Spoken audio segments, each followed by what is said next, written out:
on va prendre dans Luc au chapitre 17 et verset 32. Dans Luc 17, verset 32, et nous allons voir quelque chose d'important. Luc 17, verset 32.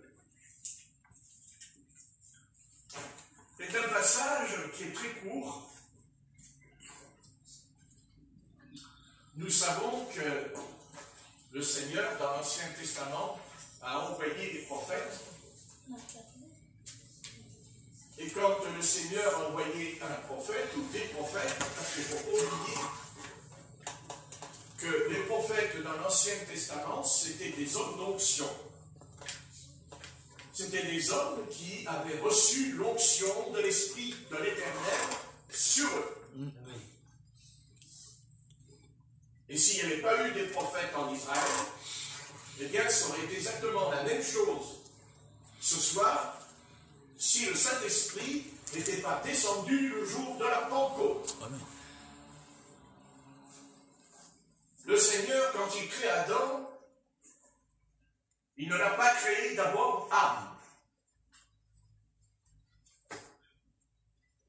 L'âme est venue se placer au centre entre le corps et l'esprit. Mais une âme à la vie, quand un bébé est dans le ventre d'une mère, rien ne dit que quand il sort, il va rester en vie. Parce que c'est Dieu. Parce que l'âme qui est dans le bébé peut très bien aller dans le paradis tout de suite. Parce qu'il est dit que le royaume de Dieu appartient aux petits-enfants. Mais si l'enfant sort et qu'il devient l'adulte, c'est parce que Dieu a mis une âme en lui. Amen. Et l'homme devint une âme vivante. Ce soir, nous sommes une âme vivante. Amen. Mais, si cette âme est vivante, c'est parce que Dieu lui a donné le souffle, c'est-à-dire l'esprit. L'homme, comme dit l'apôtre Paul, l'homme, corps, âme et esprit. Donc, le Seigneur a mis en nous le souffle. Et bien sûr, c'est sûr que Satan est lui aussi un esprit, mais un esprit déchu. Parce que les âmes qui ne sont pas sauvées, c'est parce que leur esprit est déchu. Déchu de quoi? Déchu de la grâce. Mais il y a aussi autre chose qui est encore plus grave quand on est déchu. Car déjà, quand on est païen, on est déjà déchu, on est né déchu. Mais ce qui est plus grave, c'est quand un chrétien a connu la grâce. A connu la grâce. Mais, à un moment donné, comme il n'a pas obéi au Seigneur, il n'a pas obéi, alors il est déchu de la grâce. D'ailleurs, quand on est déchu de la grâce, c'est parce qu'on a péché dans des choses que l'Épître aux Hébreux nous enseigne au chapitre 6 et au chapitre 10. Après avoir connu la grâce de Dieu, après avoir connu la parole, après avoir reçu la parole, mais ils retournent à ce qu'ils ont vomi. Parce que quand on se convertit, on vomit. Et on vomit. Pourquoi on vomit? Parce que justement, on est malade.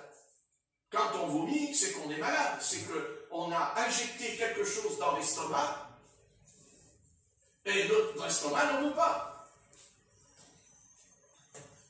Et quand on a connu la grâce de Dieu, quand on s'est converti, il est possible qu'on peut se faire empoisonner. Et Dieu sait que le monde est un véritable poison, un poison terrible. D'ailleurs, ce n'est que maintenant qu'il commence à le comprendre. Mais à quel prix? À quel prix? Mais il faut croire qu'ils n'ont pas encore vraiment compris Parce que ce soir, ils continueront à faire la fête à la télévision. Et il y aura des millions et des millions d'âmes qui seront devant ce poste pour regarder les variétés et les chanteurs.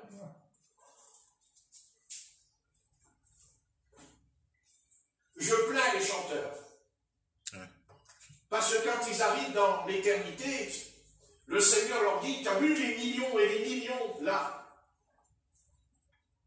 de jeunes hommes et de jeunes filles que tu as fait pleurer, que tu as fait tomber par terre quand tu chantais. Sache qu'elles sont perdues à cause de toi. Et ton châtiment à toi sera pire. Nous sommes sur la terre, ce n'est pas pour entraîner les âmes dans la perdition. D'ailleurs, l'humanité, tant que l'humanité n'aura pas compris qu'il y a un abîme dans l'univers, qu'il y a un endroit caché, secret, qui s'appelle l'enfer, qui s'appelle les régions inférieures de la terre. Vous savez, je suis convaincu qu'on est sauvé parce que c'est seulement l'Esprit du Seigneur qui nous sauve. Et croyez-moi, on n'est pas sauvé comme ça. Contrairement à ce que beaucoup de croyants aujourd'hui croient et sont légers aujourd'hui dans le domaine de la foi. Être sauvé, c'est quelque chose de terrible, parce qu'il a fallu que le prix soit payé. Et le prix qui a été payé, c'est que Dieu, qui est 3 fois saint, s'est fait par pécheur, mais a pris le péché. Il a pris le péché sur lui. Vous n'imaginez pas ce que c'est qu'un Dieu qui est 3 fois saint a pu prendre mon péché,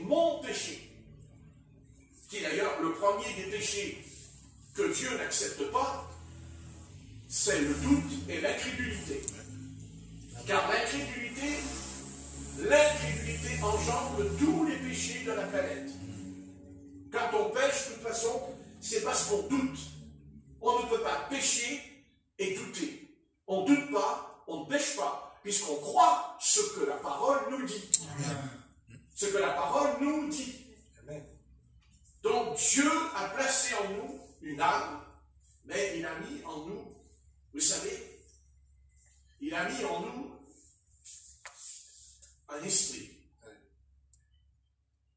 Mais quand Adam est tombé dans le péché, dans ce sale péché, dont nous-mêmes, nous ne sommes pas meilleurs que lui, parce qu'on peut dire que c'est de sa faute.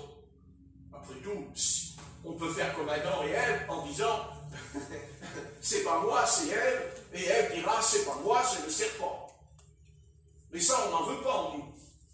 Nous, on est conscients que de toute façon, quelles que soient nos origines, nous sommes nés dans le péché. Que ça nous plaise ou pas, nous sommes nés dans le péché. Nous sommes tombés dans la cuve du péché. Et il a fallu la grâce du Seigneur pour nous sortir de cet endroit. Et il nous a sortis. Comme il a fait sortir Israël d'Égypte. Comme il a fait sortir Israël de Babylone.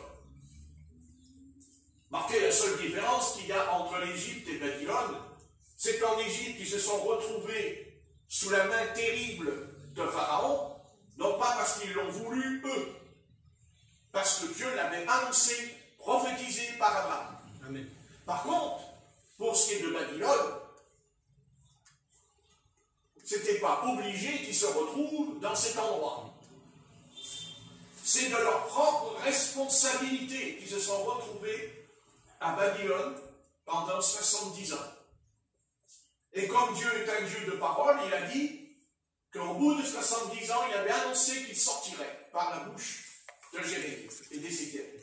Qu'il sortirait, et même de la bouche de Daniel. Donc vous voyez, Dieu, lui, quand on dit « Ah, mais est-ce que Dieu tient sa parole ?» On n'a qu'à lire l'Ancien Testament. Et si on veut nous dire que Dieu ne tient pas sa parole, alors là, c'est un peu gros. Parce que, au contraire, quand on lit toutes les histoires bibliques, toutes, elles sont tous en accord en tout cas par une chose, c'est que quand Dieu dit quelque chose, il le fait. Amen. La seule différence, c'est que Dieu, lui, il le fait dans le temps. Et le temps ne nous appartient pas. Car Dieu peut nous prédire quelque chose qui peut s'accomplir 100 ans plus tard, un siècle plus tard, n'est-ce pas? Amen. Mais ça n'empêche pas que si Dieu l'a dit, il le fera. Et Dieu le fera. Et si c'est écrit que le Seigneur viendra nous chercher, il viendra nous chercher. Et s'il a dit que nos corps seront changés, nos corps seront changés. Amen. Amen.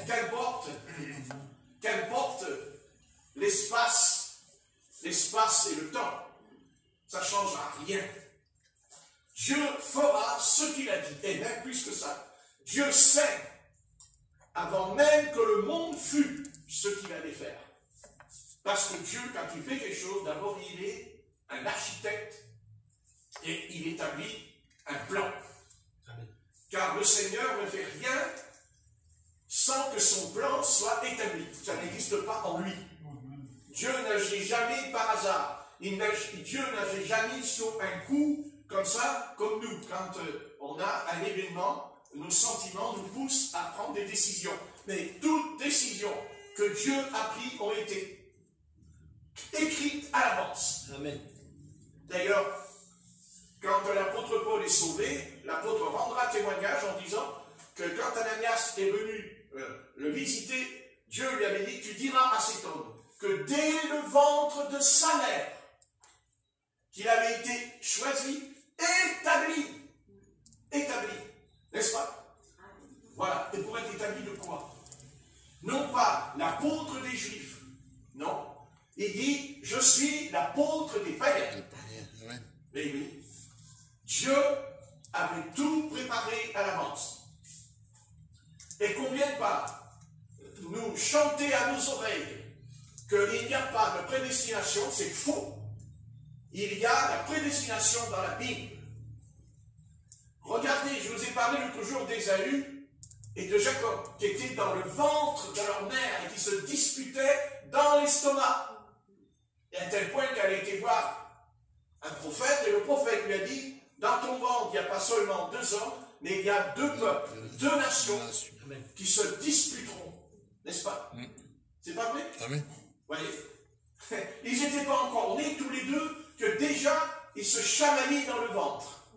Pauvre mère, elle ne devait pas beaucoup dormir. Parce que quand on voit après, quand ils sont devenus des hommes, ils ne s'aimaient pas beaucoup tous les deux. N'est-ce pas? Ils ne s'aimaient pas beaucoup, hein? Voyez? Mais Dieu a dit, j'ai haï Ésaü, mais j'ai aimé Jacob. Et bien ce soir, c'est exactement la même chose pour vous. Ne croyez pas que c'est pas vrai ce que je dis. Si, c'est pareil pour vous. Autrement, vous ne seriez pas là. Vous ne seriez pas là. Vous ne seriez pas dans ce livre. Parce qu'il y a des millions et des milliards d'êtres humains qui ne sont pas la Bible. Il y en a, mais il n'y a pas 1 milliard sur la terre, il n'y a pas 1 milliard de chrétiens. Ça n'existe pas 1 milliard de chrétiens. C'est pas vrai. Il y a 1 milliard de perdus. On va dire presque 7 milliards de perdus. Vous voyez ce que je veux dire? Et quelques millions de sauvés. Mais bon, l'essentiel, c'est qu'on fait partie de ce groupe. Alléluia. De cette phalange. Parce que dans la parole, il y a 2 phalanges. Il y a ceux qui sont en bas de la montagne et ceux qui sont en haut de la montagne. Dans Apocalypse 14. Amen. N'est-ce pas? Eh oui. Et cette phalange nous dit que justement, c'est des amandiers. Ce sont des amandiers qui fleurissent avant que le printemps arrive. Amen. Pourquoi nous savons que nous sommes sauvés? Qu'est-ce qui fait que nous pouvons dire au monde, vous savez, Dieu nous a sauvés? Ben, c'est parce que nous portons le fruit. Nous portons le fruit de l'esprit.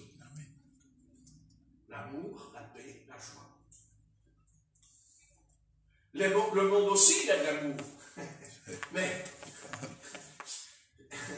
il a un amour intéressé. Amen.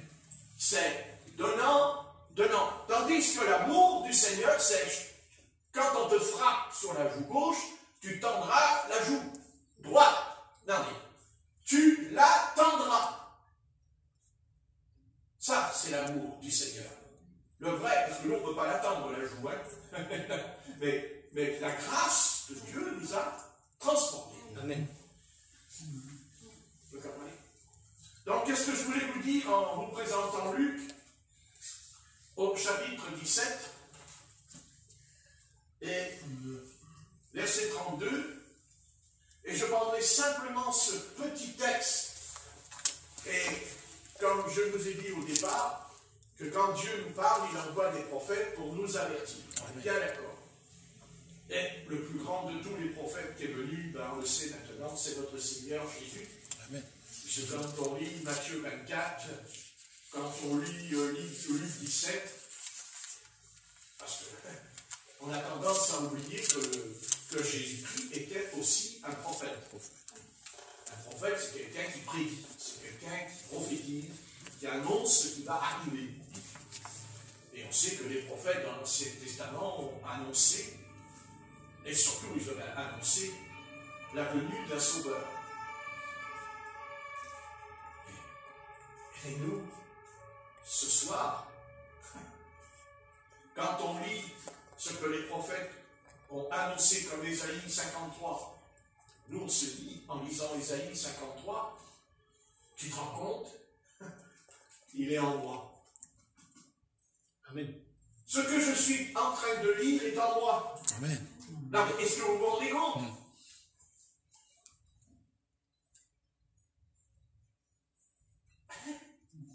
Ça me fait penser à l'Éthiopien qui était dans le char. Il lisait l'Ancien Testament, il lisait la Torah, Ésaïe 53, mais il lisait, mais il ne comprenait pas. Oui. Vous voyez? Mais il avait quand même lu, il avait lu, et ça l'a tracassé au fond de lui. Parce que quand l'ange dit à Philippe, va dans le désert, va dans le désert. Ok, moi, si un ange qui me dit, va dans le désert, je ne vais pas dans le désert. Hein. Ou alors, je dis à l'ange, est-ce qu'il y a un magasin où je vais pouvoir acheter de l'eau? Ouais. Mais non, lui, lui, il a été dans le désert. Et vous savez, il y a peu d'hommes de Dieu qui auraient obéi comme l'a fait Philippe. Parce que Philippe, il était en plein réveil. Il était en plein succès. Ah oui. Parce qu'on parle des apôtres, mais quand on lit le ministère de Philippe, c'est quand même étonnant. En peu de phrases, il déclencha un puissant réveil, et pas n'importe où. Là où il y avait un ennemi redoutable et qui haïssait les Juifs. Les Samaritains. Les Samaritains. Et Dieu a envoyé cet homme de Dieu. Et vous savez, il n'a pas fait grand-chose. Quelle puissance! La puissance qu'il avait! Il prêcha Christ. Et la Bible dit que les ténèbres se sont déchaînées. Les malades ont été guéris. Parce qu'il prêcha le Christ. Mais il ne prêchait pas le Christ seulement. Mais le Christ était en lui. Amen. Voilà. Vous comprenez? Et pourtant, une chose étonnante, qui d'ailleurs on a du mal à comprendre. Comment se fait-il qu'un évangéliste, parce que Philippe n'est pas un apôtre, c'est un évangéliste. Il dit l'évangéliste Philippe, qui a d'ailleurs 4 filles qui prophétisaient. C'est écrit dans les Actes des Apôtres. Ce n'est pas un apôtre. Ce n'est pas un pasteur. Oh, tu veux un coup de main, là? Je vais acheter un grand bâton au loin. Tu vois? Je t'ai à dormir, moi. Sinon, c'est quelqu'un qu'il faut réveiller dans l'église, c'est bien ce frère. Hein? Envoie le réveil, Seigneur. Hein? Il faut exagérer quand même. On a toute la nuit pour dormir, Et on a 4 jours de repos pour dormir. Alors, vous êtes en repos, si on a encore envie de dormir, ben, ces gens donnent un 5, on se réveille plus. Étonnant. Philippe n'est pas un apôtre, Philippe n'est pas un prophète, Philippe n'a pas une église. Non, Philippe n'est pas un pasteur, mais Philippe a quelque chose. D'ailleurs, qu'il a remis en place. C'est quand même étonnant que cet homme de Dieu a été confronté à un problème dans sa vie, un problème dans son ministère. Il est dit qu'il baptisait les âmes au nom du Seigneur Jésus, mais que le Saint-Esprit n'était pas descendu sur ceux qui avaient été baptisés. Mais c'est écrit. Amen. Non. C'est étonnant. D'ailleurs, regardez, perdez pas le passage. Regardez dans Actes. On va le lire. Regardez dans Actes.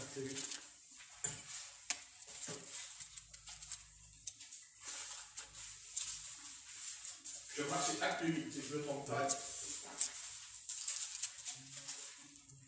Et non, Diaconie, je veux le lire, s'il te plaît. À haute voix. À partir du verset 5. Acte 8, verset 5. Philippe, étant descendu dans une ville de la Samarie, il prêcha le Christ. Les foules tout entières étaient attentives à ce que disait Philippe, lorsqu'elles apprirent et virent les miracles qu'il faisait. Car des esprits impurs sortirent de plusieurs démoniaques en poussant de grands cris, et beaucoup de paralytiques et de boiteux furent guéris. Il eut une grande joie dans cette ville. Je continue. Il y avait auparavant dans la ville un homme nommé Simon, qui, se donnant pour un personnage important, exerçait la magie et provoquait l'étonnement du peuple de la Samarie.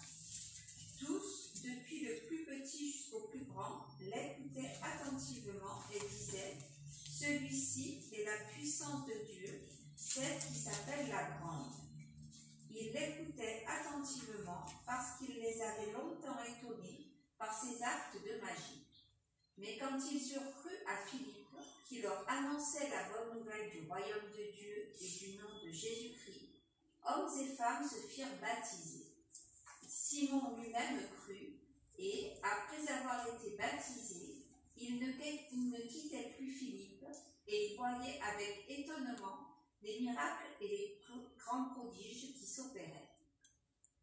Les apôtres, qui étaient à Jérusalem, ayant appris que la Samarie avait reçu la parole de Dieu, y envoyèrent Pierre et Jean. Ceux-ci, arrivés chez les Samaritains, prièrent pour eux, afin qu'ils reçussent le Saint-Esprit, car il n'était encore descendu sur aucun d'eux. Ils avaient seulement été baptisés au nom du Seigneur Jésus. Alors, Pierre et Jean leur imposèrent les mains, et ils reçurent le Saint-Esprit. On va s'arrêter là. Voilà quelque chose d'étonnant. Voilà quelque chose d'étonnant. Voici un homme, et quel ministère, et quelle onction, mais quelle onction était sur lui, parce que quand on lit, il dit que les démons sortaient. Et déjà, pour faire sortir un démon, il faut quand même avoir un... Vous savez, et là, lui, ce n'est pas un démon, les démons sortaient. Et les boiteux étaient guéris, les malades étaient guéris. Amen. Et pareil, il prêchait le Christ. Il prêchait Christ. Donc, il avait l'onction, il avait reçu, parce que lui, il avait reçu le baptême dans le Saint-Esprit. C'est évident, on ne pouvait pas faire ces choses sans être baptisé dans le Saint-Esprit, c'est évident. Et pourtant, curieusement, il n'a pas pu faire descendre le Saint-Esprit sur tous ceux qu'il a baptisés. Et il ne faut pas dire qu'il n'avait pas l'Esprit, puisque le Seigneur, l'Esprit lui dit, quand il s'approchera du char de l'Éthiopien, c'est l'Esprit. L'Esprit lui dit, monte, approche-toi. Donc il avait l'Esprit. Mais, il y a un coup d'arrêt dans sa vie. Quelque chose qu'on ne peut pas expliquer encore de nos jours, car aucun pasteur peut expliquer pourquoi Philippe n'a pas pu Et il n'a même pas cherché à le faire, puisqu'on découvre que l'apôtre Pierre et l'apôtre Jean, quand le Saint-Esprit va descendre, il ne descend pas parce que l'apôtre Jean et l'apôtre Pierre l'enseignent, ou parce que les anciens de Jérusalem les envoient, ou parce que...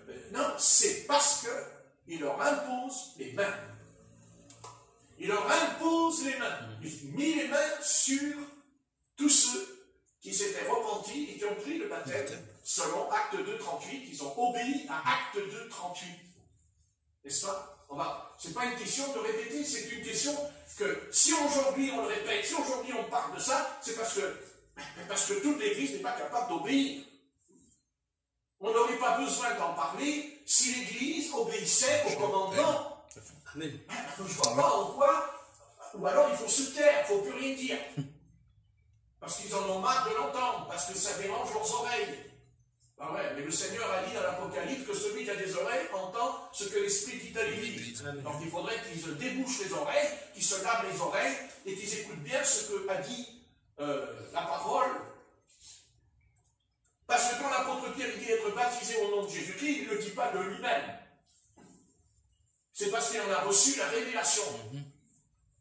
Parce que le Christ lui avait dit sur le lac de Tibériade, je ferai de toi un pêcheur d'hommes, et je te donnerai la clé. Tu ouvriras la porte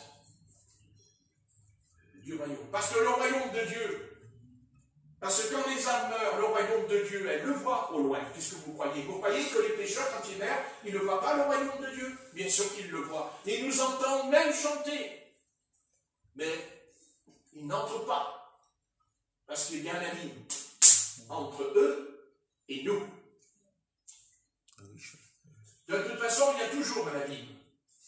L'apôtre Paul l'a dit. Quel rapport y a-t-il entre la chair et l'esprit? Alors, vous voyez, entre la lumière et les ténèbres. Et c'est ça le jugement terrible. C'est que quand notre âme sort de notre corps, elle part parce qu'elle fait un voyage. Il ne faut pas croire, notre âme voyage. Et quand elle monte, elle entre dans un système qui n'a plus rien à voir avec le nôtre, parce qu'elle quitte le cosmos. Elle quitte le cosmos. Et elles vont entrer dans le logos, c'est-à-dire la parole, la voix du jugement. Dans le ciel, il n'y a plus de grâce. Non. La grâce, elle est sur la terre. Parce que s'il y a la grâce dans le ciel, ça rejoindrait ce que dit une certaine église. Qu'on va dans le purgatoire et on ressort. Parce que si on sort du purgatoire, ça veut dire qu'il y a la grâce. Ça veut dire que le Seigneur pardonne. Mais, voyons, réfléchissons 5 minutes. Comment Dieu pourrait-il m'envoyer dans un purgatoire pour me purifier, alors qu'il m'a donné la Bible et un temps pour vivre sur la terre, pour mettre ma vie en règle? Ça ne tient pas la route. Ça ne tient pas la route. Vous voyez, il n'a pas pu faire descendre le Saint-Esprit. C'est quelque chose. Oh! Ah là là! Faire descendre le Saint-Esprit. Ouh! Oh! Déjà, arriver à conduire un pécheur à salut, c'est-à-dire un pécheur qui va être sauvé, qui va se sanctifier, c'est déjà énorme. Et en plus, ayant un ministère de délivrance, en chassant les démons, en guérissant les malades au nom de Jésus-Christ, c'est énorme. Mais pourtant, il nous est dit, et ça c'est quelque chose qui devrait... Pourquoi Dieu a-t-il permis que cette histoire soit dans la Bible? Pourquoi Dieu a permis, on va même dire, on pourrait presque même dire un accident, et qui n'aurait pas été corrigé, aurait été une erreur dans la Bible. Mais cette erreur, le Seigneur va la corriger. Parce qu'il va envoyer l'apôtre Pierre, l'apôtre Jean, à bon sens. Et le Saint-Esprit va descendre. Et ces chrétiens qui étaient sincères et honnêtes, sauf un qui était tordu. Parce qu'il y en a un, il a pris le baptême, alors, tordu à l'os. Hein? Simon, le magicien. N'est-ce pas? Mais les autres, ils étaient sincères. Jamais le Seigneur a accepté, et ça c'est très important, et écoutez très attentivement, parce que ça vous concerne tous ici, et même ceux qui m'écoutent sur la vidéo. Ça te concerne, que tu sois d'accord ou pas d'accord. Et grand malheur à des pasteurs qui enseignent que ce baptême dans le Saint-Esprit n'est plus pour aujourd'hui. Écoutez bien, ils disent que quand on se convertit, quand on prend le baptême, on a reçu le Saint-Esprit. Très bien. Alors, si c'est vrai ce qu'ils disent, pourquoi alors, là, dans cet épisode de la vie des apôtres, comment se fait-il? D'abord, une chose est certaine. Je vous ai dit que Philippe n'est pas un apôtre. C'est un évangéliste. C'est-à-dire, c'est celui qui appelle les âmes à la repentance. C'est celui qui reçoit le don des guérisons. C'est celui qui reçoit les dons, pas le don, les dons de guérison. C'est un évangéliste. On peut être pasteur, mais on n'a pas les dons de guérison. L'évangéliste n'est pas un pasteur, n'est pas un docteur. Il n'est pas un prophète. C'est un gagneur d'âme. Amen. C'est un gagneur d'âme. Mais on peut avoir reçu ce baptême du Saint-Esprit, mais à un moment donné, on n'a pas reçu le ministère. On n'est pas ministre de cette affaire. Et vous voyez, ça prouve que Philippe était un frère qui était humble. Parce que quand les apôtres sont arrivés, il leur a pas dit, qu'est-ce que vous venez faire ici? C'est moi le chef du réveil. C'est moi le commandant.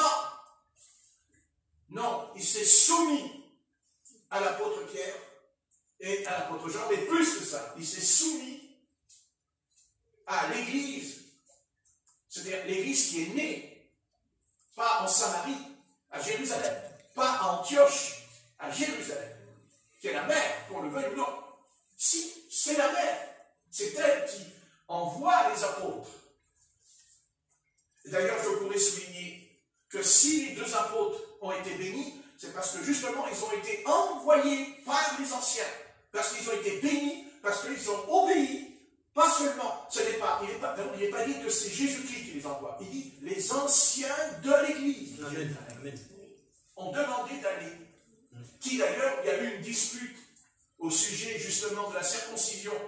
Où d'ailleurs, on trouve dans les Actes des Apôtres, au chapitre 13, 14, 15, cette dispute qui les a conduits au premier concile. Amen. Parce qu'il y a eu un concile, le premier, à Jérusalem, acte 15, où justement ils ont discuté sur ce sujet, de la circoncision. Et plus que cela, il y a même eu une discussion dans acte 11 sur le baptême du Saint-Esprit. Parce qu'ils étaient déjà rassemblés à Jérusalem au sujet du baptême dans le Saint-Esprit. Puisqu'ils ont accusé l'apôtre Pierre d'avoir été chez les Juifs, d'avoir mangé avec eux et d'avoir prêché la Torah. Et que c'était défendu de le faire. Des non-juifs. Des non-juifs. Et oui, ils n'avaient pas le droit. Et pourtant, le Seigneur fera descendre. Vous voyez, on en revient toujours au Saint-Esprit. Hein? Vous voyez, le Saint-Esprit va descendre dans la maison de Corneille. L'apôtre Pierre n'a pas fini de prêcher la Bible, que la Bible dit que le Saint-Esprit est descendu. Et vous, les pasteurs, les prédicateurs qui disent que le parler en langue n'est plus pour aujourd'hui, vous vous trompez, car c'est impossible, parce que Dieu a donné le signe. C'est un signe. Amen. Je n'ai pas dit que c'est une preuve. J'ai dit un signe. Amen. C'est ce que dit l'apôtre Paul dans 1 Corinthiens 12 et 13, 14. Il dit, les langues sont un signe. Il ne dit pas pour les croyants, mais pour les païens, les non-croyants. Non-croyants. Amen. Intéressant, hein? Ah ouais, très intéressant. Donc en Samarie, il ne parlait pas en langue. En Samarie, il ne prophétisait pas. D'ailleurs, Dieu va même corriger cette affaire dans Philippe. Parce que plus tard, une vingtaine d'années plus tard, les 4 filles qu'il a eues, ces 4 filles qu'il a eues, vont prophétiser. Donc, vous voyez, Dieu, il a été loin avec lui. Vous voyez, mais Dieu, parce qu'il s'est soumis, vous voyez, parce qu'il a obéi aux apôtres, que Dieu l'a béni après pour ses enfants. Alléluia. Et oui. Ils n'ont pas seulement reçu le Saint-Esprit, mais ils ont reçu le don de prophétiser. Elles étaient toutes les 4. Elles prophétisent. Attendez, avoir déjà un enfant qui prophétise, mais alors les 4 en même temps, on se lève de bonheur. Hein? Alléluia. Alléluia. Il avait une église dans sa maison, on va dire presque une église de prophètes. Oui. Vous vous imaginez quelle ambiance dans cette famille? Vous vous rendez compte? 4 jeunes filles, vierges. Amen. Alléluia. Alléluia. Et oui, c'est écrit vierges, hein, qui ont prophétisé. Vous vous imaginez? Dans sa vieillesse, il a dû être heureux, Philippe. Il se levait le matin, il y en a une, je prophétise, à midi, je prophétise, l'après-midi, je prophétise, et le soir, je prophétise. La femme en fait des prophéties. Alors, remarquez, on ne sait pas ce qu'elles ont prophétisé, mais c'est écrit qu'elles ont prophétisé. Mais quoi, ça c'est un mystère. Ah, mais elles ont prophétisé quelque chose. Ça c'est certain. C'est sûr. Il n'y a pas de discussion à durer dans le temps. Que ça nous plaise, que ça ne nous plaise pas. Que nous soyons d'accord ou pas. Et de toute façon, c'est notre plus grand combat. Parce que vous savez, pour être sauvé, on n'a pas eu de combat. Hein? Pas du tout. Non. Non. L'onction est tombée sur nous et puis on s'est repenti. Parce qu'on ne s'est pas repenti en prophétisant, parce que je sache. On ne s'est pas repenti en chassant les démons, parce que je sache. Non. Non. La repentance, c'est un don de Dieu. C'est un don. C'est-à-dire la foi, le don de la foi. Amen. Amen. Voilà. Nous sommes sauvés parce qu'on a reçu le don de la foi. La foi, c'est qui croit. Et croit ce qui est impossible. C'est-à-dire que nous sommes passés de la mort à la vie, des ténèbres à la lumière.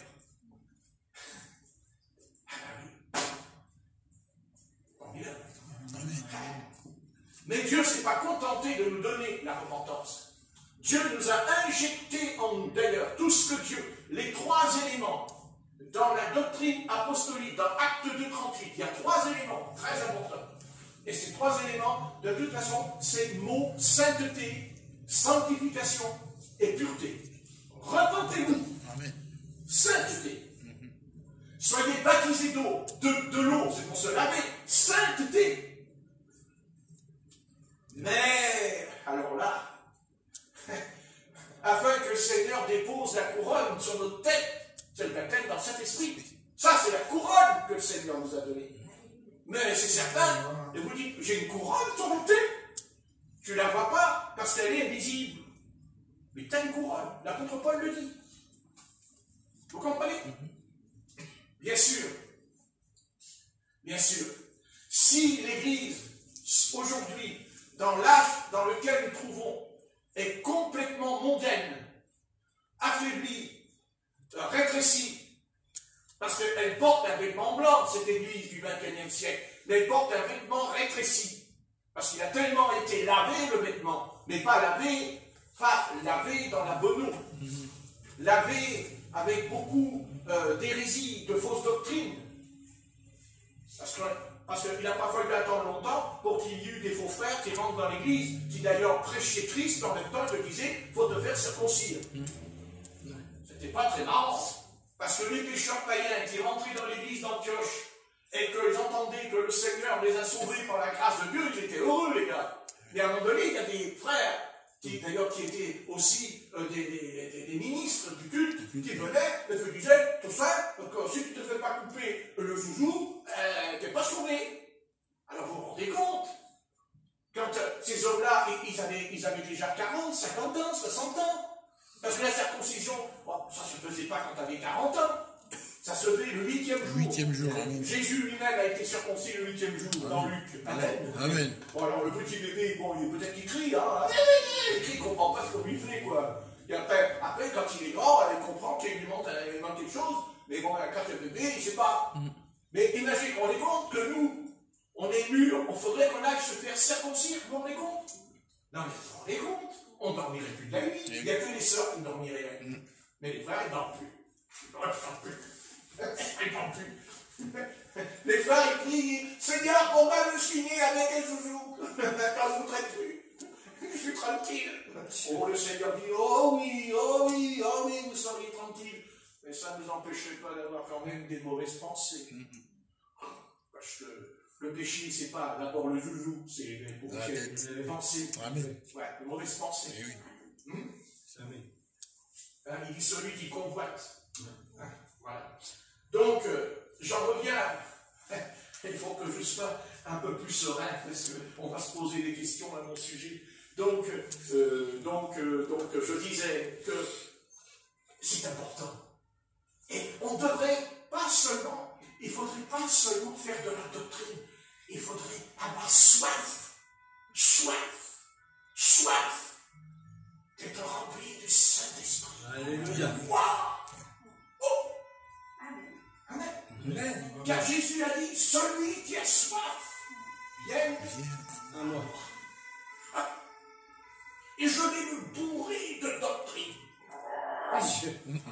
Non. Alors le pécheur, il est là. Ah ben tu vois, là je suis repenti, Seigneur. Je suis mort en Christ là. Hein, justement, ces doctrines-là, elles n'ont pas la vie. Et pourquoi elles n'ont pas la vie? Mais parce que ce n'est pas biblique. Quand je prêche que nous devons être baptisés du Saint-Esprit et qu'on doit parler en d'autres langues, mais c'est pas moi qui parle. Enfin, c'est pas moi qui fait que le croyant va parler en langue. Parce que si j'avais un tel don, c'est ce qu'a fait Simon le magicien. Il s'est dit avec un tel don, je lui ai gagné du pognon. Puisqu'il a dit, bon, je vous donne du pognon, mais après je vais en gagner du pognon. Parce que ne croyez pas que quand il a dit à moi aussi, quand j'imposerai les mains, ils recevront de cet esprit dans sa tête. C'est pas ça du tout. Hein. Parce que la voyance, c'est pas gratuit. Hein. C'est payant. Hein. Et tout ce qui n'est pas déclaré est Christ. Hein. Tout ce qui n'est pas déclaré. Hein. Parce que vous, les impôts, si vous écoutez, vous savez, si vous voulez gagner un peu de sous, allez voir les voyants. Hein. Vous allez voir un peu. Hein. Vous allez voir, il n'y a pas trop la carte bleue, il n'y a pas trop le chèque. Hein. Il y a surtout les billets. Et ça passe au travers. N'est-ce pas? Et tout ça pour entendre aussi des bêtises. Parce que la voyance, entre nous, c'est des bêtises. Mais des bêtises dangereuses. Parce que Satan se tient derrière.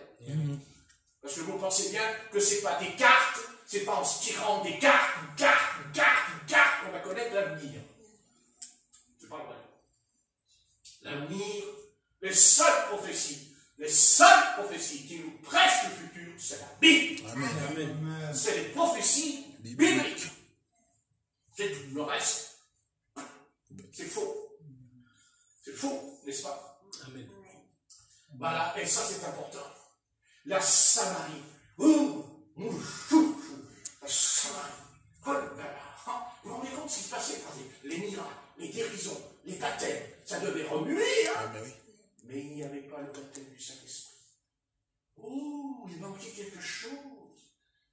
Oh, mais c'était déjà merveilleux. Attendez, les Samaritains qui se faisaient baptiser d'eau au nom de Jésus-Christ, mais c'est énorme. Il dit, la parole de Dieu s'est répandue dans toute la Samarie. C'est énorme.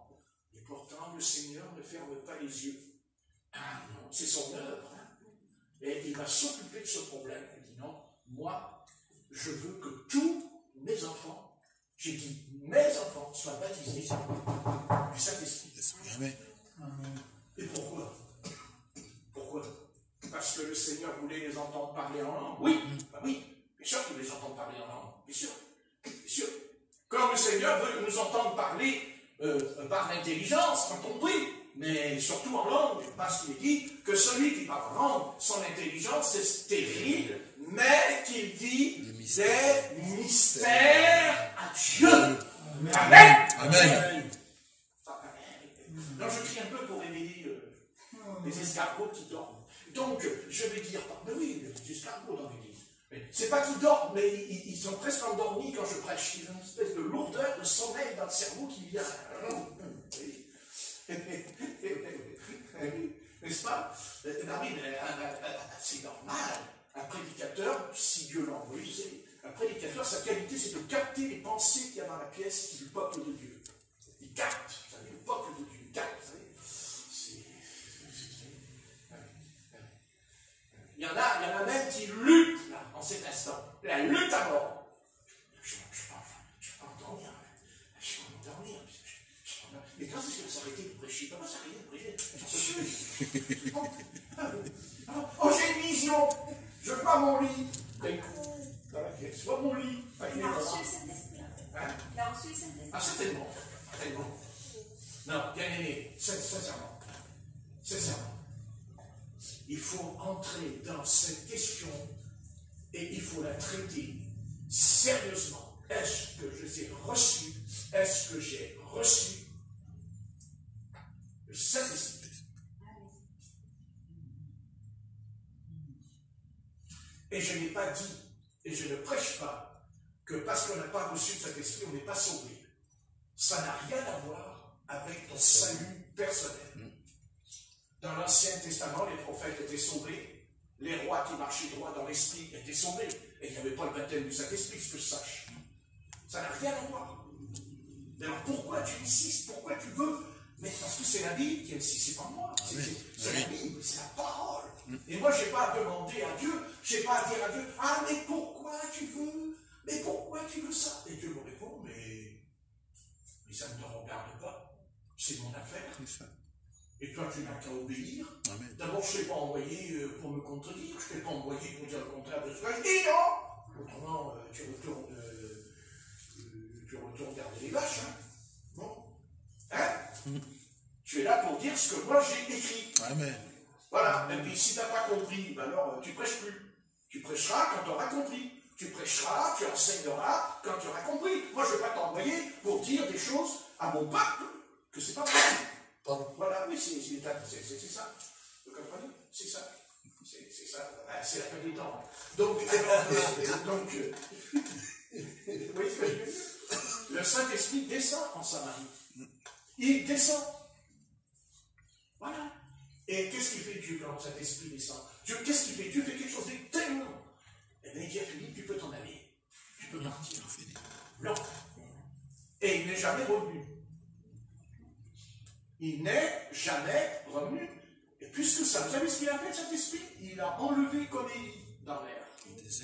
Et il l'a transporté à 50 km plus loin, dans un endroit. Et là, oui.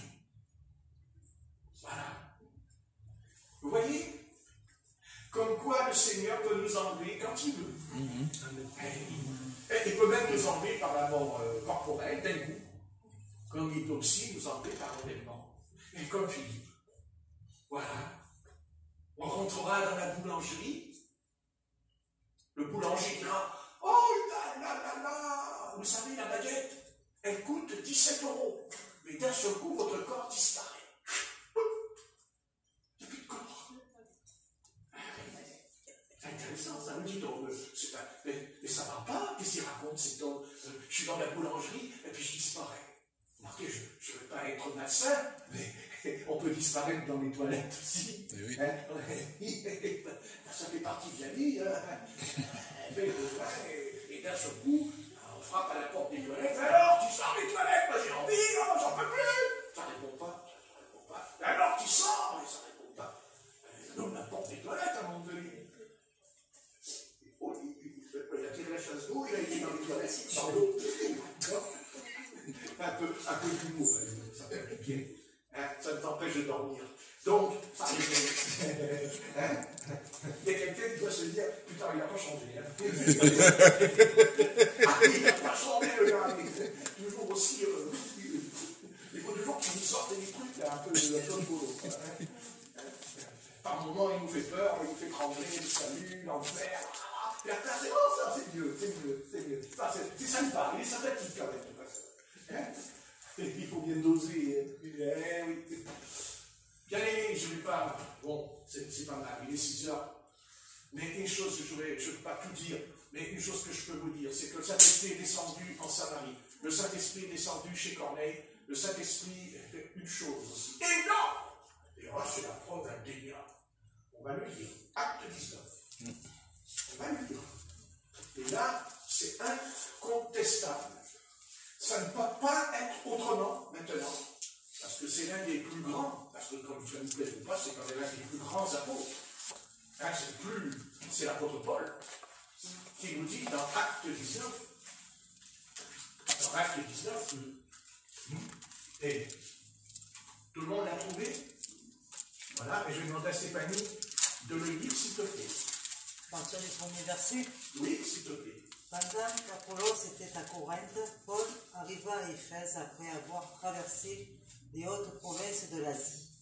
Il rencontra quelques disciples et leur dit: Avez-vous reçu le Saint-Esprit lorsque vous avez cru? Ils lui répondirent: Nous n'avons même pas entendu parler d'un Saint-Esprit. Il demanda: Quel baptême avez-vous donc reçu? Ils répondirent: Le baptême de Jean.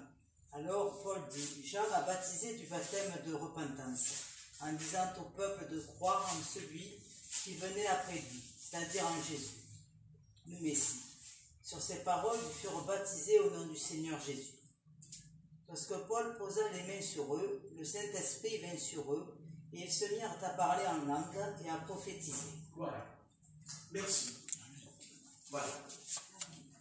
Amen. Alors, à votre avis, est-ce que l'apôtre Paul se trompe? Non. Est-ce que l'apôtre Paul s'est contenté du baptême au nom du Seigneur Jésus seulement? Est-ce qu'il s'est contenté de la repentance?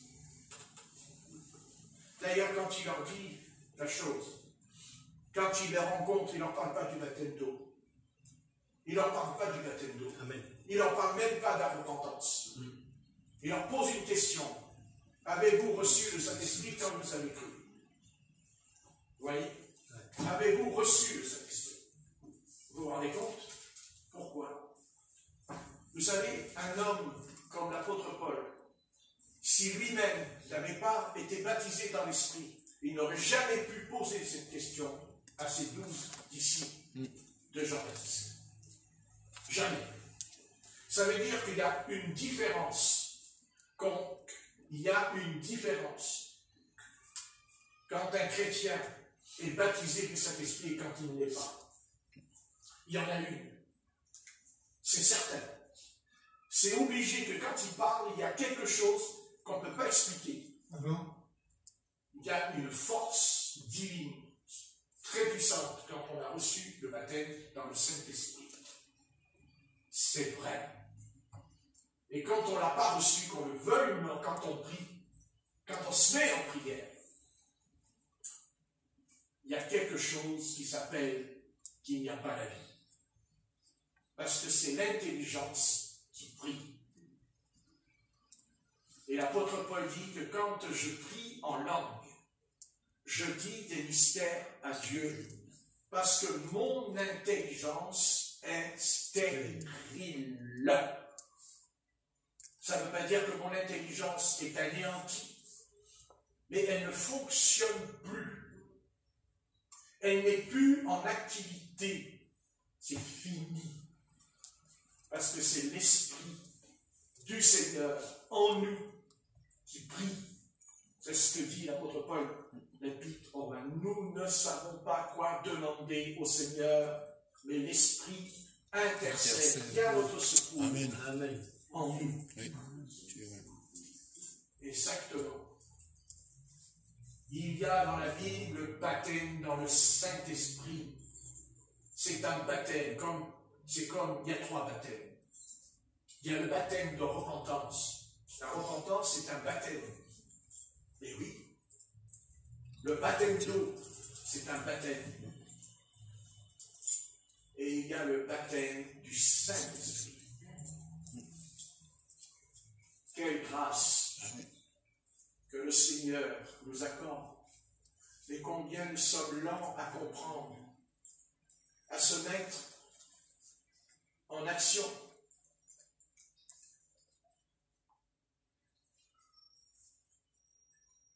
Pendant un an, comme j'avais fréquenté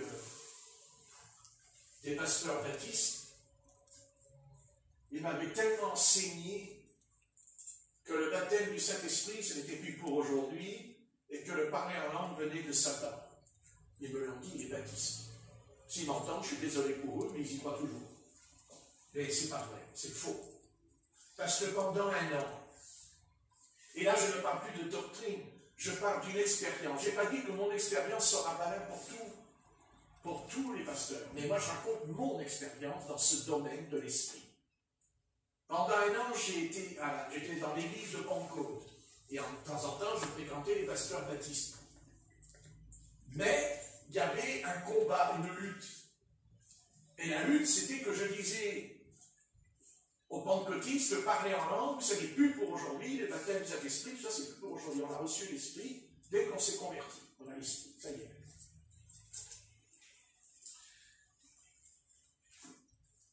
Il ne faut pas confondre le baptême du Saint-Esprit et la régénération de notre esprit.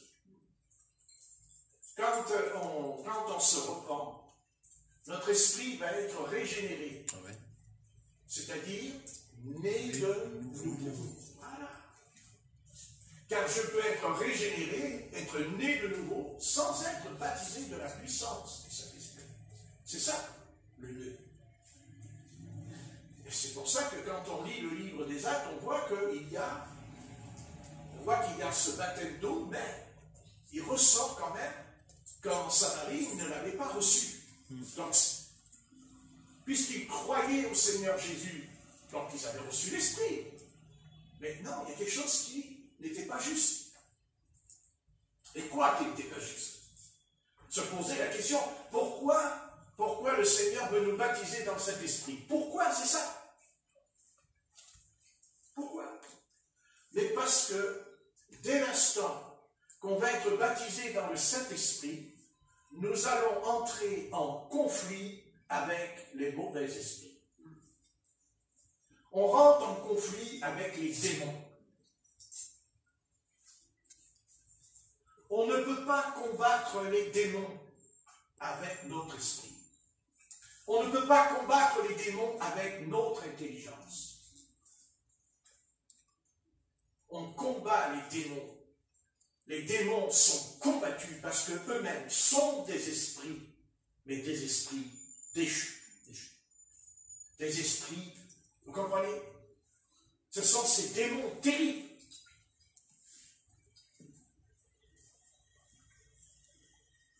Dès l'instant qu'on sera baptisé du Saint-Esprit, on entrera en guerre.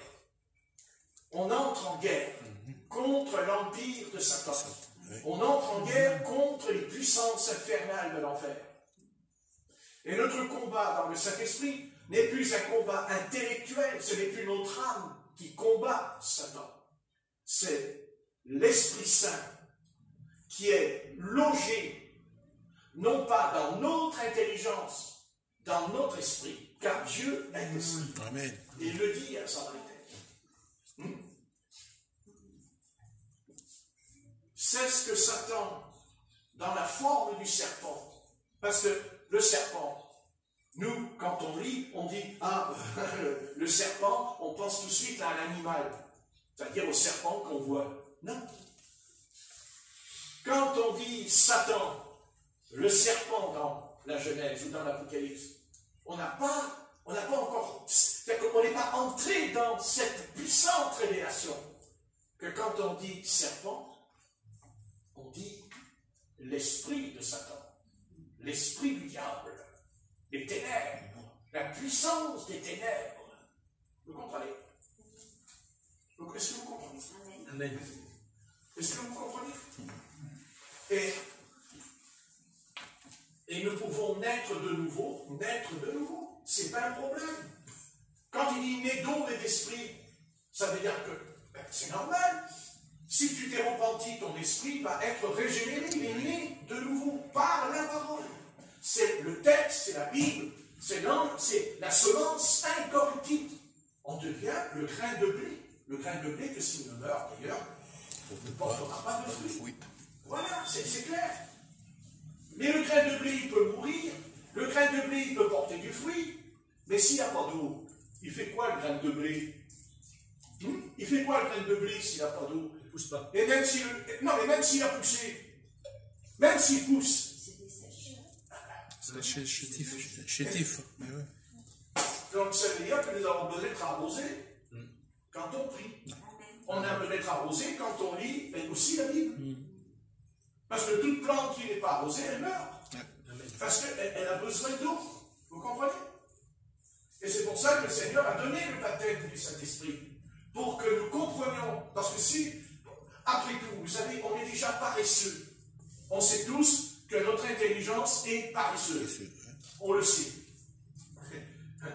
Quand on commence à faire fonctionner son intelligence pour lire la Bible, de toute façon, à un moment donné, il y a la paresse qui vient en nous. Et nous sommes tous paresseux spirituellement. Tous. Parce que, mais seul l'Esprit Saint va enlever cette paresse qui est en nous. Seul l'Esprit Saint va enlever en nous cette négligence, si ce n'est de l'étude. Parce que, attention, quand l'Esprit Saint descend, il nous pousse à l'étude de la Torah. Amen. Ça, c'est pas vrai. Si on n'a que l'Esprit, sans la parole, sans la Torah, eh bien, à un moment donné, les démons vont entrer. Ils vont entrer. Parce que eux aussi, ce sont des esprits. Et là, on a besoin d'un bouclier, d'une protection. Et c'est ce livre Amen. qui s'appelle la Torah, la parole de l'Éternel. En la lisant, en l'étudiant, nous recevrons le don de la connaissance. Vous voyez ce que je dis? Parce que Dieu ne dit pas, ah, tu reçois le Saint-Esprit, puis après tu restes un idiot, tu restes un imbécile. Non, pas du tout.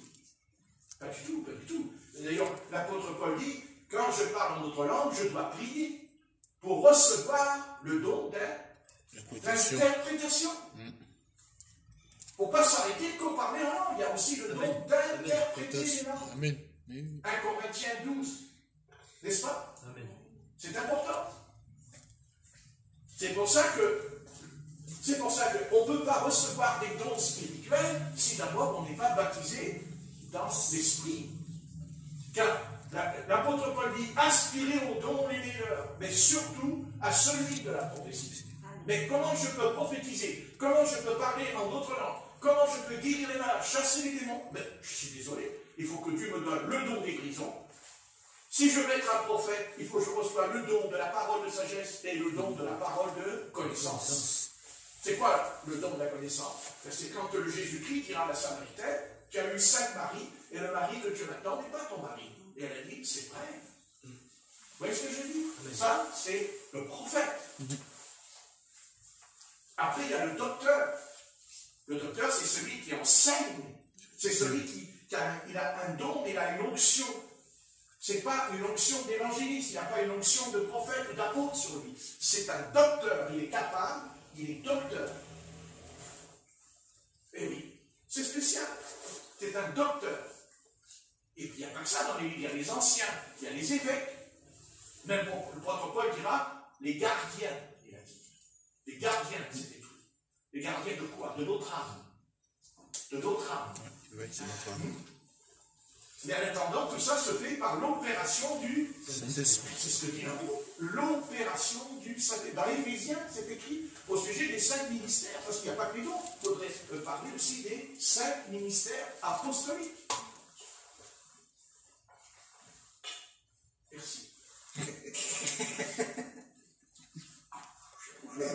Je crois. Bien aimé. Je sais que je suis un peu long, mais bon sang. Quand on traverse la route, d'abord on cherche un passage clouté.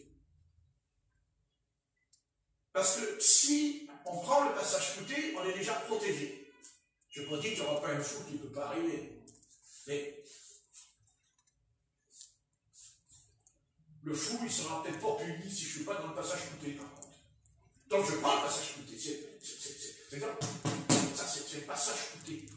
C'est la parole. Et l'Esprit m'a rassemblé par un texte, mais le texte et le contexte. Amen. Vous comprenez? Afin que nous comprenions, car tout ce que je dis en cet instant, c'est quoi finalement? C'est que nous sommes sur le chemin de la vérité et de la vie. Parce que le but du Seigneur, c'est que nous marchions sur le chemin et pas en dehors du chemin. Si je suis en dehors du chemin, même si je sais Même si j'ai la connaissance, mais je ne suis pas dans le chemin. Et le seul chemin que je connais, c'est Christ, d'accord? Mais c'est aussi, c'est la Bible, la parole. C'est la parole parce qu'il est la parole, parce qu'il est le Verbe devenu chair.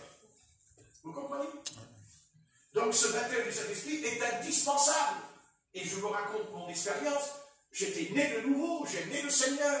Et plus que ça, quand je me mettais en prière, et qu'il y avait des jeunes, je ne sais pas moi, des jeunes, mais il y avait plein de jeunes qui me disent, j'habitais dans une cave à la rue La Cépette, c'est pas loin là, c'est pas loin ma rue là, c'est pas, je sais pas moi, tiens, hein? Et là, il y avait les démons qui étaient chassés. Mais je chassais les démons, j'y comprenais rien des fois, vous savez, j'étais là, je me disais, qu'est-ce qui m'arrive? Les esprits mauvais, ils commençaient à crier, à me parler au travers des arbres. C'était terrible. J'étais, ça alors.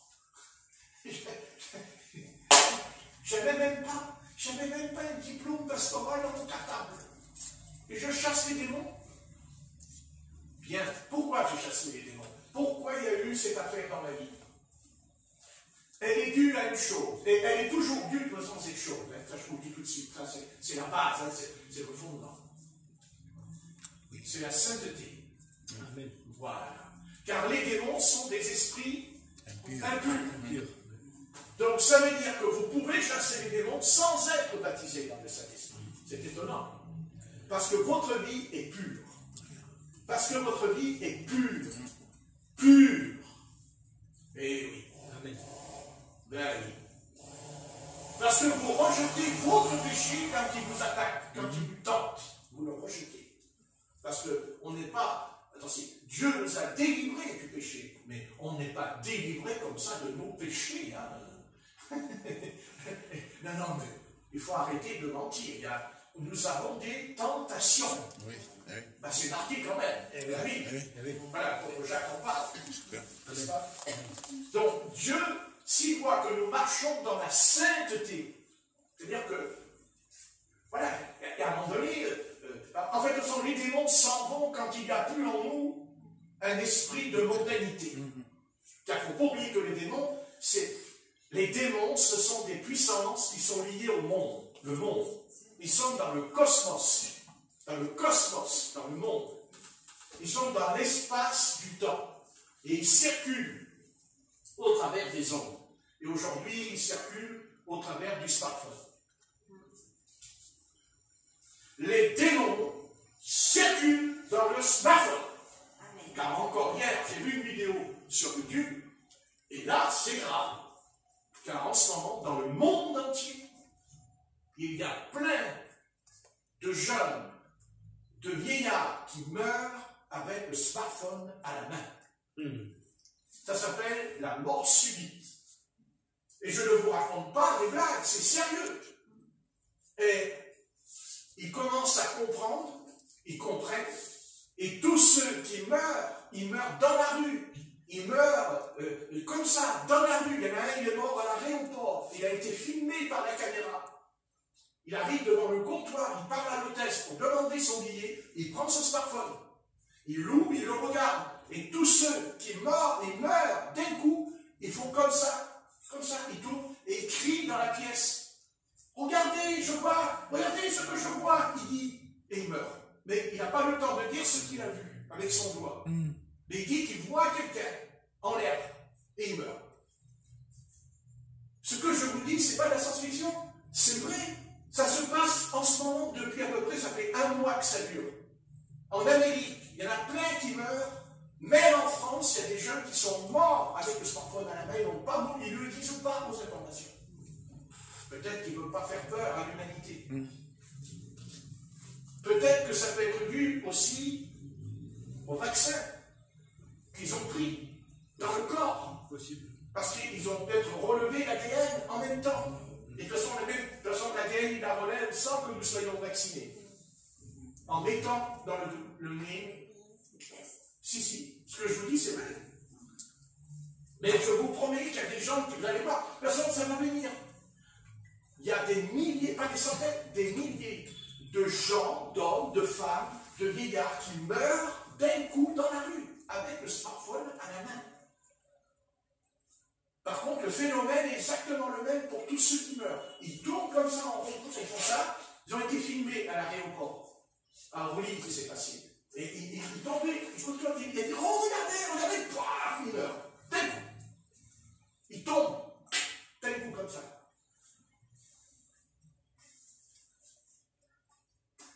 Écoutez, ils disent ce qu'ils veulent.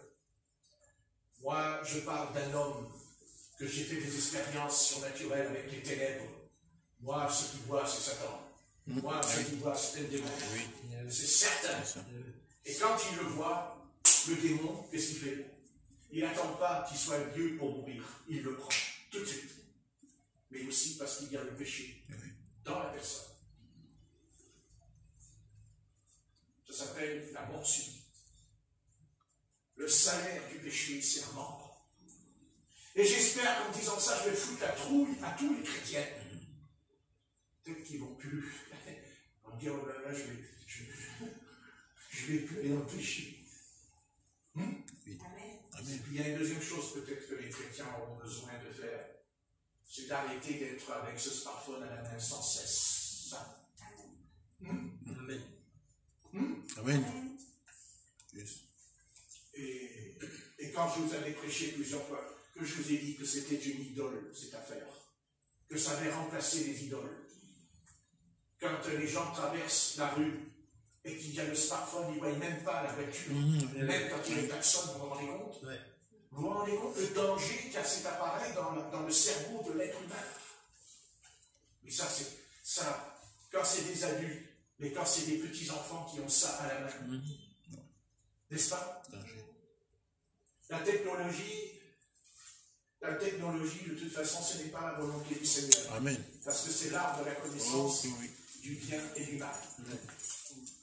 C'est l'arbre du péché, qu'on le veuille ou non. Vous savez, on dit, ah oui, mais s'il n'y a plus la technologie, on ne pourra plus se déplacer. Ben, Philippe, il se déplace comment, lui? Il a été à l'aéroport d'Orly, là, je voudrais un ticket pour prendre l'avion. Il dit qu'il était là, dans le char, et il est parti. D'ailleurs, peut-être que vous posez la question, mais pourquoi le Seigneur avait disparu Philippe devant l'Éthiopien? Ben moi, je veux dire pourquoi. C'est parce que Dieu ne voulait pas qu'il s'attache à Philippe. Il ne voulait pas qu'il s'attache à Philippe. Parce que c'était ce qu'il aurait fait. Il fallait qu'il s'attache qu'au Christ. Amen. Amen. Et il est reparti chez lui avec ça. Et il a évangélisé son pays. Amen. Et il y a eu même une grande église en Éthiopie. Vous voyez ce que je dis? Les choses de Dieu. Mais je termine, parce qu'il faut que je termine, bon sang. Et je voulais dire simplement que quand je n'avais pas le baptême du Saint-Esprit, je ne parlais pas en d'autres langues. Je chassais les démons. Mais les démons qui étaient dans les personnes, en tout cas, une fois j'ai fait l'expérience, eh bien la personne s'est levée, elle a été dans le tiroir, et elle a été chercher un couteau. Un couteau comme ça. Et elle a dit, je vais le tuer. Je vais le tuer. Et comme ça, le couteau sur moi. Et heureusement qu'il y avait des frères avec moi qui l'ont attrapé, ils l'ont serré, et puis ils l'ont enlevé le couteau des mains.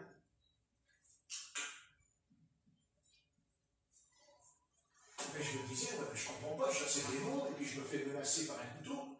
Et le Seigneur me dit dans mon cœur, dis donc,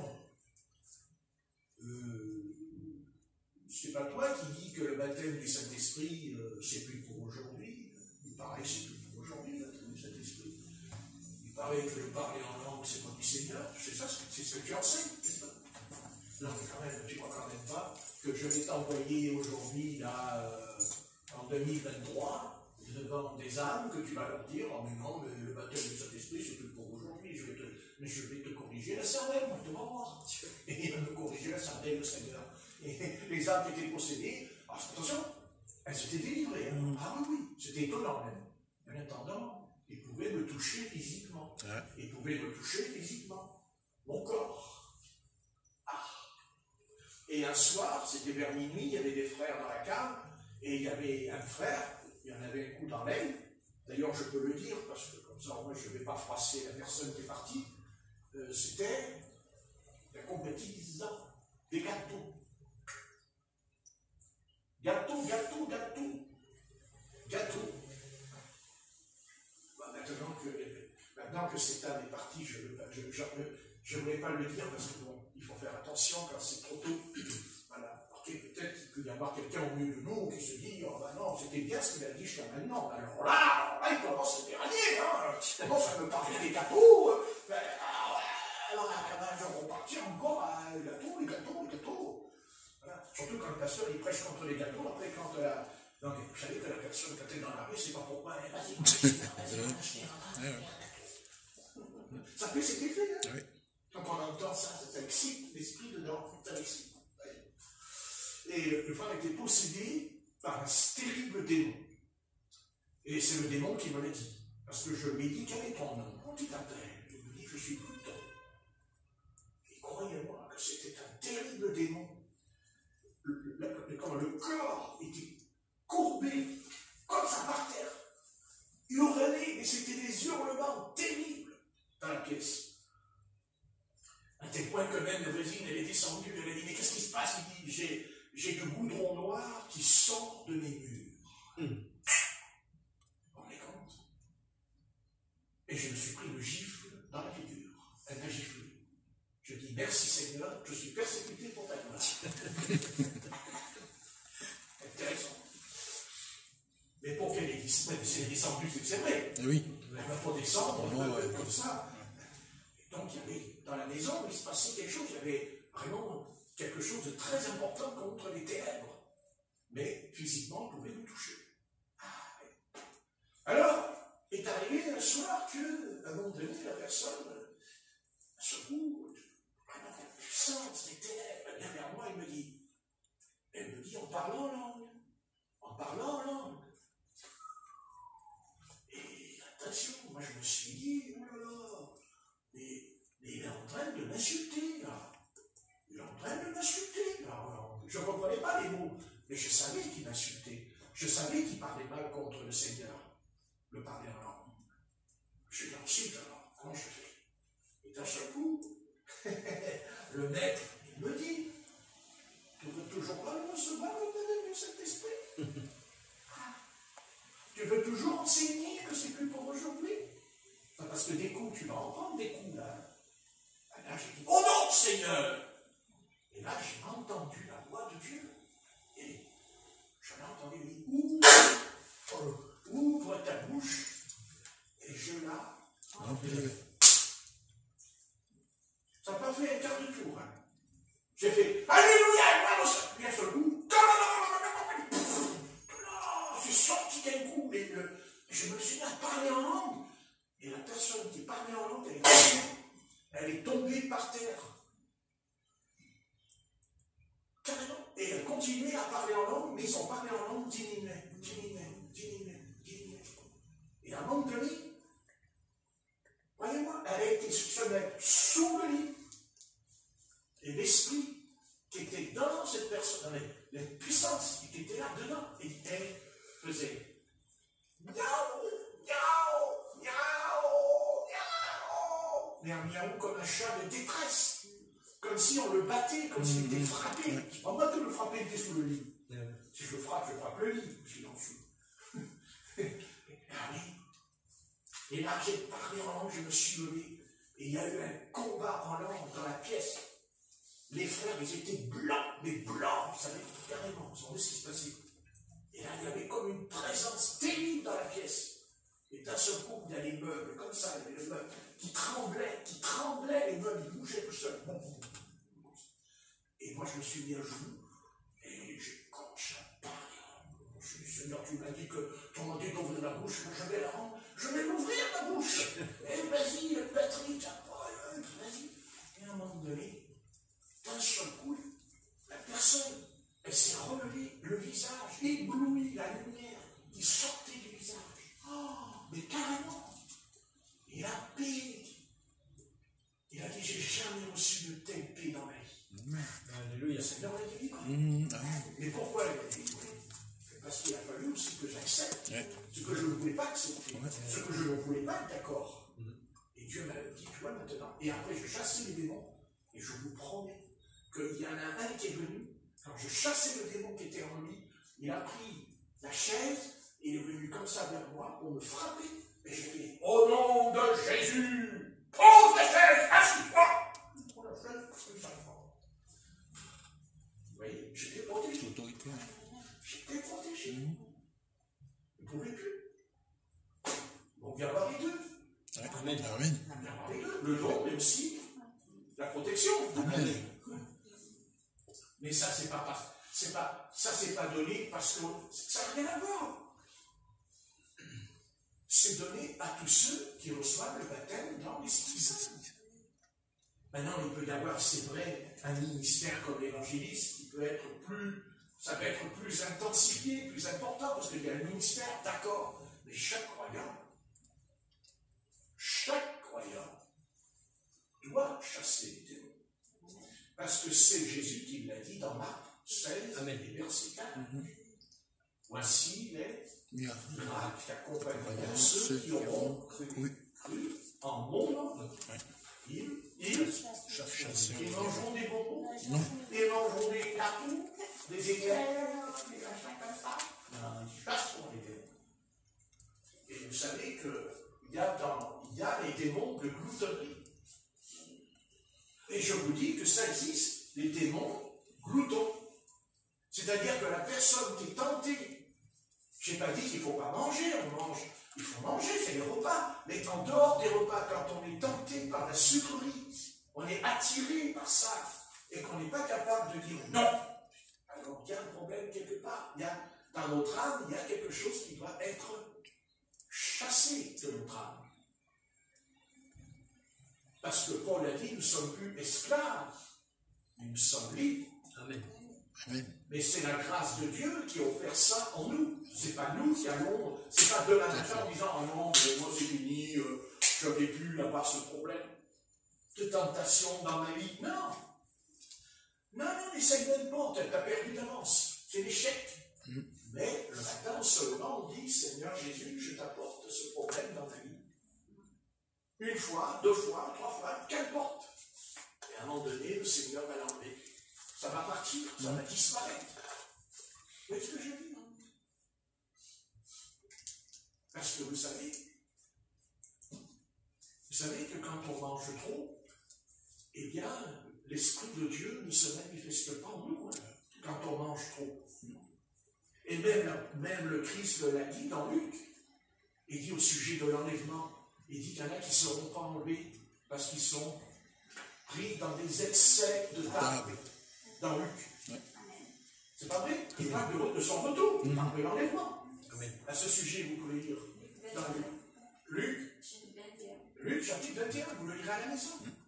Donc, je n'ai pas dit qu'il ne faut pas manger. J'avais dit qu'il ne faut pas boire. Le Seigneur, il veut qu'on mange. Autrement, il ne nous aurait pas donné cette chose en nous qui s'appelle l'appétit.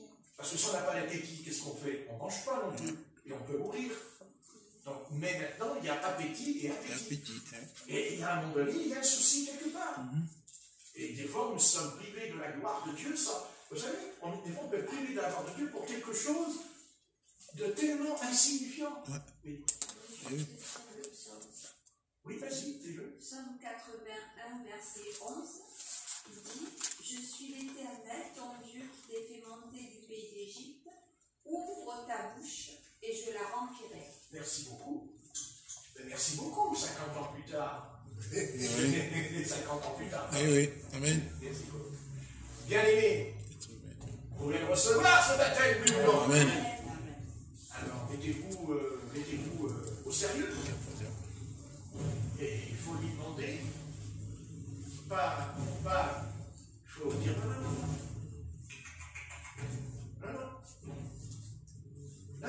non, moi je veux recevoir. Peut-être que tu diras, mais comment je vais savoir que j'ai ça? Tu parles dans d'autres langues. Amen. Ou même tu prophétiseras, on va voir les deux en même temps. On peut recevoir les deux en même temps. Mais si l'expérience ne se fait pas en nous, Satan, lui, il vient, il dit, mais laisse tomber. Ne te prends pas la tête avec ça. Déjà que tu es sauvé, déjà tu as la paix, enfin, de temps en temps, tu es angoissé quand même, ça va pas. Ça peut tourmenter quand même, par moment. Ça, c'est parce que c'est pas normal non plus. Donc, il faut dire non, je ne vais pas lâcher le morceau. Je ne vais pas lâcher le morceau. Amen. Non, moi, je connaissais une grand-mère qui avait demandé le baptême du Saint-Esprit, elle était gentille. Elle me dit, tu sais, je demande le baptême du Saint-Esprit. Je dis, je suis bien aimé. Vas-y, demande le baptême du Saint-Esprit. Et bien, mon ami, elle était en train de tricoter. Elle faisait un tricot devant moi. Elle tricote. Elle tricote.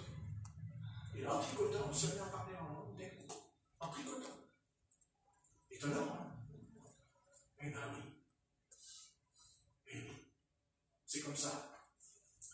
On ne peut pas l'expliquer. On ne peut pas l'expliquer. Ben oui. Ben oui. Il y a même un pasteur qui avait raconté qu'il avait reçu le baptême du Saint-Esprit en conduisant la voiture. Il conduisait la voiture, et d'un coup, le Saint-Esprit est descendu, et la voiture, elle était tout comme il faut. Comme il faut. Incroyable, la voiture. Impeccable. Pas d'erreur, pas de faute. Parce qu'il était contrôlé, c'est un contrôle. Ah oui, Saint-Esprit. Mais je n'ai pas dit que ça sera comme ça à chaque fois. Je n'ai pas dit ça. Mais peut-être que votre expérience sera différente. Dans la mienne, chacun c'est différent. Oui, certainement. Amen. Mais cette expérience, il ne faut pas la mettre sous le poison. Il ne faut pas la mettre sous la table. Le Seigneur dit, ne mets pas la langue sous la table, mais sur la table. Amen. Amen. Amen. Amen. Et là, il faut dire, non, mais moi, je ne vais pas lâcher le morceau. Tous les jours, Seigneur, Saint-Esprit. Et peut-être qu'à un moment donné, sans que tu t'y attends, parce que tu le recevras quand tu t'attendras le moins. C'est possible, tu ne t'attendras pas. Peut-être qu'il descendra sans que tu t'attendes, sans que tu peux peut-être aller te promener dans la forêt, d'un seul coup, te baptiser Saint-Esprit dans la forêt. D'un seul coup, tu as tous les oiseaux. Vous savez que moi, j'étais, une fois, j'avais été chez la sœur Di Paola, que vous avez connue, et elle avait un oiseau dans la cuisine avec la cage. Et quand je suis rentré dans la cuisine, je me suis assis à côté de la cage de l'oiseau, et la sœur Di Paola, elle m'a dit, m'a pris. Je dis oui, moi j'ai commencé à prier, mais je vais parler en langue, et vous ne parlez pas. L'oiseau, il parlait avec moi. Quand carrément. Et la sœur Di Paola, elle a pleuré. Elle m'a dit, avec tout le mal que les pasteurs ils disent contre toi, comment ils ne peuvent pas croire que c'est le Seigneur qui t'a envoyé? Comment mon petit oiseau te confirme? Mon petit oiseau, il s'appuie, il fait ça. Et je lui dis, mais c'est normal, sœur Di Paola. L'Esprit de Dieu est toujours lié à un oiseau. Dans la colombe. La colombe, eh bien c'est ça l'Esprit Saint. Il peut descendre avec puissance, comme à la Pentecôte. Il peut faire du bruit, comme il ne veut pas en faire. Mais il peut aussi descendre comme une colombe, sans faire de bruit, dans la douceur, dans l'amour, dedans. Mais il y aura quelque chose qui va se mettre en place. Ton intelligence va être stérile parce que tu vas dire des mystères à Dieu. Et tu seras fortifié, édifié. Ça, c'est écrit, édifié. Voilà, c'est bon. Seigneur, merci pour leur patience qu'ils ont eue à mon égard, parce que quand même, il en faut un peu, mais bon, s'ils ont reçu l'Esprit, ils ont le fruit de la patience. C'est pas comme moi. Mais bref, chaque chose en son temps. Seigneur, peut-être que ces paroles qui n'éblouissent pas, non, mais qui essayent d'apporter un peu de lumière dans notre esprit, dans notre foi, et aussi dans notre conscience, parce que nous avons une conscience aussi, et qui, pour ma part personnelle, est liée aussi au Saint-Esprit. Oui, la conscience, de toute façon, est une affaire du Saint-Esprit en nous. La conscience. Je te remercie pour ta patience à mon égard. Je te remercie parce que tu m'aides à comprendre que le passé, quand il vient du Seigneur, il est utile. Amen. Car tu ne me ramènes pas dans le passé, mais tu me ramènes dans l'expérience pour expliquer peut-être une lumière par ici, une lumière par là. Alléluia. Chacun sera éclairé selon les mots, les phrases, mais une chose est certaine. De toute façon, Seigneur est clair dans la Bible. C'est clair et net. De toute façon, tu as envoyé David, et pour combattre le lion et l'ours, il a été loin d'abord. Il n'y a pas à tourner en rond. D'ailleurs, si on tourne en rond, on fait exactement comme Samson qui tournait la meule, parce qu'il était tombé dans le péché. Donc, n'allons pas dans le péché, et le Seigneur saura nous encourager, nous fortifier, et il saura nous amener là où il veut nous amener, dans sa volonté. Et la seule volonté du Seigneur, c'est que dans Acte 1, c'est écrit que le Père vous a promis le Saint-Esprit dans Acte 1. Alléluia. Alléluia. C'est clair. Et même Jean-Baptiste a dit, il vous baptisera d'esprit et de feu. Alors, nous voici, Seigneur, tels qu'on est. Certes, peut-être qu'il y a encore en nous des endroits qui sont vides, mais tu vas les remplir. Parce que tu ne remplis pas un endroit, tu remplis le vase tout entier. Certes, c'est vrai que le vase doit d'abord être purifié, sanctifié par le sang de la rédemption. Mais ensuite, il faut que ce vase soit formé pour qu'il ne soit pas un vase vide, mais un vase d'honneur. Et cet honneur, c'est ton esprit en nous. C'est lui qui nous honore de ta présence. Et c'est pour ça qu'il dit que celui qui blasphémera contre le Saint-Esprit, il ne sera pas pardonné dans ce siècle et dans les siècles à venir. On ne doit pas blasphémer contre le Saint-Esprit. Et blasphémer contre le Saint-Esprit, c'est quand on dit qu'un homme qui chasse les démons et qu'on dit que c'est le diable qui fait ça en lui. Ça, c'est blasphémer contre le Saint-Esprit. C'est ce qu'ils ont fait avec Jésus quand ils l'ont accusé en disant qu'il chasse les démons par Belzébuth, par le prince des démons. Et Jésus a engendré sa parole en lui en disant attention, si vous blasphémez contre le Saint-Esprit, si vous blasphémez contre le Fils de l'homme, il vous sera pardonné, mais pas contre le Saint-Esprit. Alors, soyons prudents dans notre analyse. Ceci dit, nous ne devrons pas manquer au discernement des esprits, car il y a des mauvais esprits qui peuvent faire un faux réveil, qui peuvent annoncer des fausses promesses, qui peuvent prophétiser, même parler en d'autres langues. Mais bien sûr, on est d'accord que Satan est un imitateur.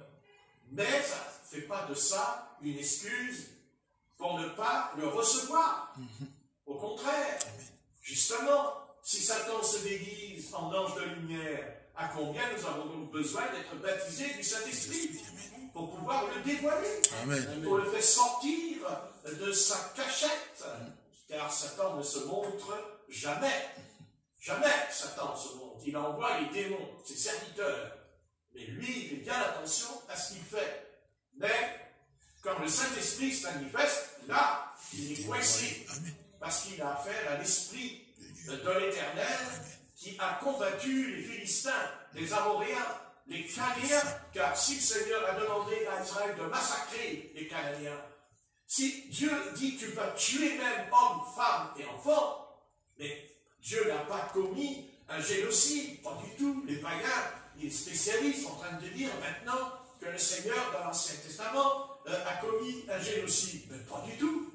Non. Le Seigneur a ordonné à Israël de le faire, pas dans un esprit de haine, mais simplement dans un esprit de la volonté du Créateur.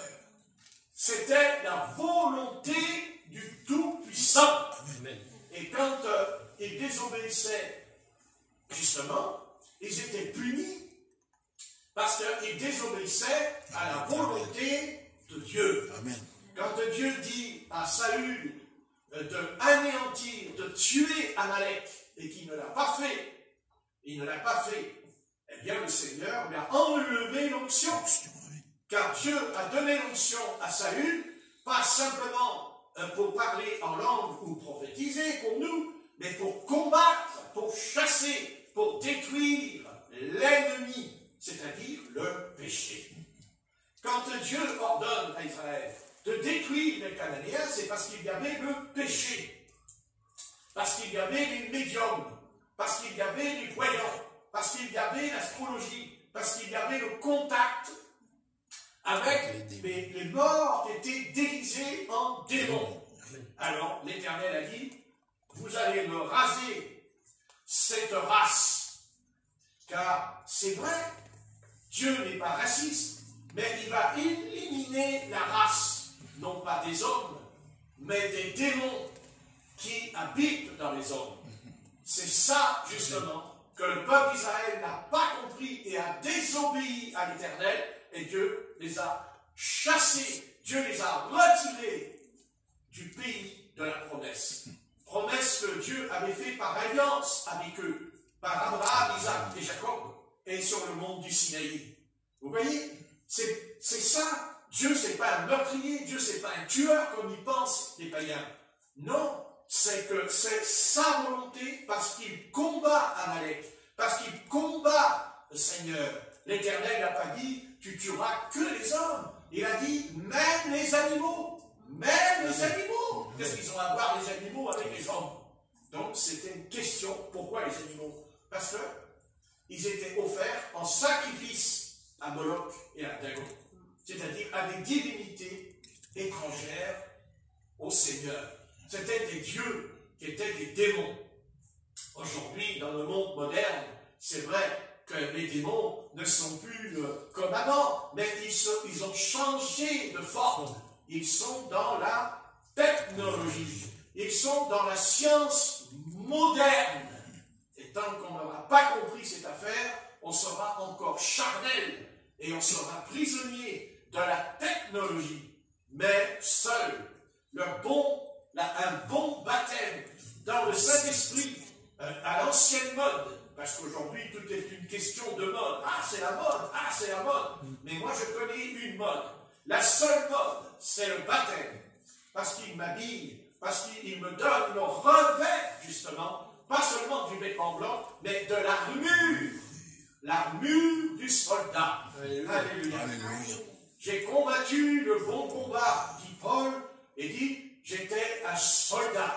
Voilà. Et non pas quelqu'un là qui s'assoit dans l'herbe en train de pique-niquer et de prendre des vacances tout le long de sa vie spirituelle. Non, nous sommes appelés à un combat, nous sommes appelés à une lutte terrible entre le bien et le mal, entre les ténèbres et la lumière. Et si nous obéissons, mais on n'aura pas seulement le don de chasser les démons, mais nous serons remplis d'une joie, car n'oublions pas que les 70 disciples ont dit, même les démons nous sont soumis en ton nom. Et dit qu'ils sont revenus avec joie. Amen.